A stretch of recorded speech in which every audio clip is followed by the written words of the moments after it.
विधानसभा आणि विधान परिषदेत गैरहजेरी आणि बोलण्यासाठी देण्यात आलेला वेळ यावरून आज खडाजंगी रंगली। नेमके कोणकोणत्या मुद्द्यांवरून वाद रंगलेला आहे पाहूया एक रिपोर्ट।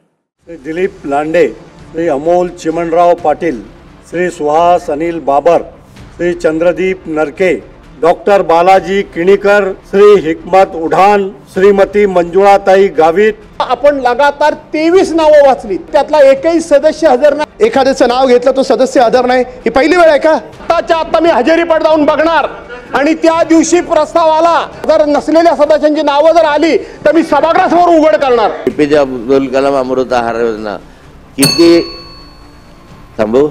10 मिनिटं झालीत आपली। मी भाषण करत असताना माझी वेळ, मला वेळ सांगा, मला सेक्रेटरीने वेळ सांगावे की मी कितीला भाषण सुरू केलं। मला तुमचा आकस काय हो माझ्यावर एवढा? साहेब तुमच्यावरती आकस असण्याचं काहीच कारण नाही। माझी तुमची काय दुश्मनी आहे? काही दुश्मनी नाही साहेब। तुमच्या डोक्याच्या वरून जात आहे कधी कधी मी जे मुद्दे मांडतो ते। भास्करराव, तुम्ही असं म्हणालाय की नाव नाहीत।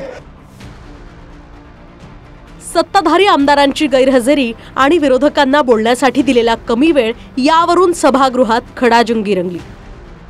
राज्यपालांच्या अभिभाषणाच्या अभिनंदन प्रस्तावावर बोलण्यासाठी तालिकाध्यक्ष चैनसुख संचेती यांनी नावं पुकारण्यास सुरुवात केली, मात्र ओळीनं अनेक नावं गैरहजर असल्याचं समोर आलंय।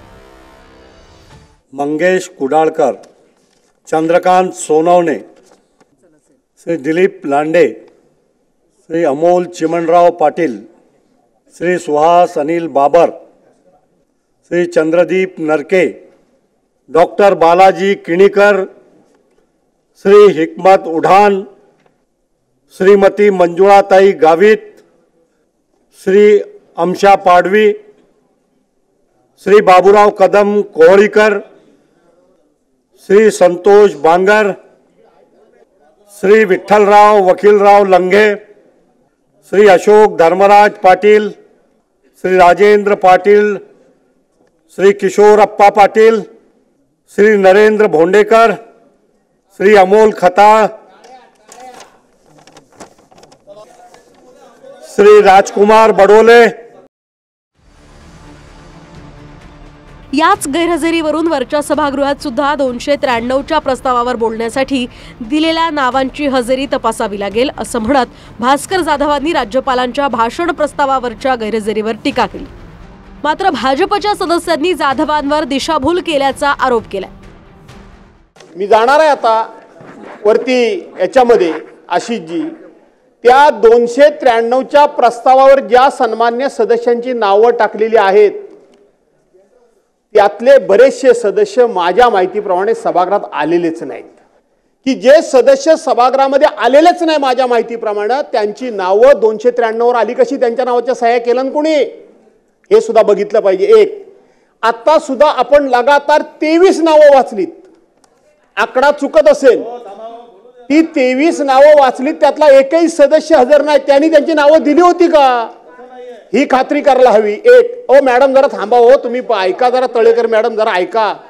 हिरवी तुम्ही खूप चांगले असता पण नको तर तिथं त्यांना मार्गदर्शन नका करू, आम्ही काही भांडत नाही आहोत। नाव पुकारतो त्यावेळेला सदस्य हजर नाही, नंतर येतो आणि म्हणतो माझं नाव आहे, आणि जो कोणी चेअरपर्सन असतो त्यांना वेळ देतो, आणि म्हणून त्यांना वेळ न देता याच्या पुढच्या सदस्यांना त्यांची वेळ द्यावी, हा माझा त्या ठिकाणी सूचना आहे। मुळामध्ये हा 293चा प्रस्ताव, आता माझं स्वतःचं नाव आहे, मी आहे उपस्थित। आता भास्कररावांनी ती सगळी नावं तपासलेत का? उगाच माध्यमांपुढे चुकीची माहिती जावी म्हणून अशा पद्धतीने मुद्दा उपस्थित करून सत्ताधारी पक्षाचे आमदार सभागृहात उपस्थित नाही अशा प्रकारची चुकीची माहिती महाराष्ट्र जनतेला दिशाभूल करायचं का तुम्हाला? कशासाठी? नाही, एक मिनिट, माझं झालं नाही पूर्ण। आणि भास्करराव, तुम्ही असं म्हणालाय की नाव नाहीत, तुम्ही ती सगळी नावं तपासलेत का? निम्म्यापेक्षा जास्त लोक इथे आहेत सभागृहामध्ये। काही पहिली वेळ आहे? एखाद्याचं नाव घेतलं तो सदस्य हजर नाही, ही पहिली वेळ आहे का? मला तुमच्या लोकांची कीव करावीशी वाटते एवढ्या करता सभागृहामध्ये 293 प्रस्तावावर चर्चाच नाहीये। मी 200, अरे मी काय काढलं ते समजून घ्या। तुमच्या डोक्याच्या वरून जात आहे कधी कधी मी जे मुद्दे मांडतो ते, तुमच्या डोक्याच्या वरून जातं, त्याला माझा दोष नाहीये। मी काय बोललो? 293चा प्रस्ताव आहे चालू का सभागृहात? सभागृहामध्ये राज्यपाल महोदयांच्या अभिभाषणावर चर्चा सुरू आहे। अहो 293च्या मी आता सभागृहाला नम्रपणे एक सांगतो आशिषजी, आत्ताच्या आत्ता मी हजेरी पडतावून बघणार आणि त्या दिवशी प्रस्ताव आला, जर नसलेल्या सदस्यांची नावं जर आली तर मी सभागृहासमोर उघड करणार. तिकडे विधान परिषदेमध्ये सुद्धा महत्वाच्या मुद्द्यावर कमी वेळ मिळाल्याच्या आरोपात खडसे आणि सत्ताधाऱ्यांमध्ये खडाजंगी रंगली. आहार योजना आहे, एपीजे अब्दुल कलाम अमृत आहार योजना किती थांबू 10 मिनिटं झालेत आपली 10 मिनिटं झालेली आहेत. नाही अजून सदस्य झाले. मी म्हटलंच की तुम्ही आल्यानंतर माझ्यावर थोडा 27 ला आपण चालू केलं. मी वेळ दिलेली आहे. मी सांगतो की मला वेळ सांगा, माझं भाषण मी थांबवतो. साहेब इकडे नोंद केलेली आहे, आपण 11:27 ला सांगा, आपण माझी वेळ भाषण सांगा. चालू केलेलं आहे. दरेकर बोललेत 22 मिनिट, सारे बोलले सारे 15 मिनिट. मला तुमचा आकस काय हो माझ्यावर एवढा? साहेब तुमच्यावरती आकस असण्याचं काहीच कारण माझी नाही. तुमची काय दुश्मनी आहे? काहीच दुश्मनी नाही साहेब. आपण नाताभाऊ म्हटले तुमचा एवढा आकस का, असा शब्द प्रयोग करणं हा चेअरवर हेतू आरोप केल्यासारखा आहे. त्यामुळे आपण हे तपासून घ्या आणि पीठासीन अधिकाऱ्यांच्या वरती असा हेतू आरोप करणं. मग सन्मान्य नाताभाऊ, सन्मान्य पीठासीन अधिकारी सभापती महोदयांनी सांगितले की 11:27 आपण प्रश्न विचारला, मी किती वाजता बोलायला सुरू केलं मी लिहून ठेवले. सन्मान्य तुम्ही रेकॉर्ड काढून बघा. राज्यपालाच्या अभिभाषणावरती चर्चेचा कालावधी निश्चित केलाय का? हो दाखवा.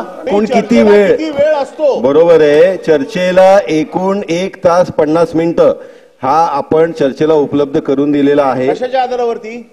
माननीय सभापतींनी त्यावेळेस सभागृहाच्या निर्णय आणि त्यावेळेस घोषित पण केलेला आहे. दाखवा कशावरती. विनायक डावरुंग, TV9 मराठी, नागपूर.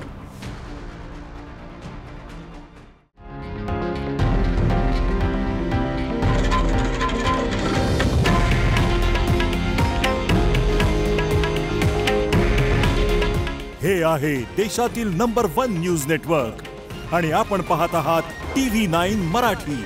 काळजी तुमची, हित महाराष्ट्राचं.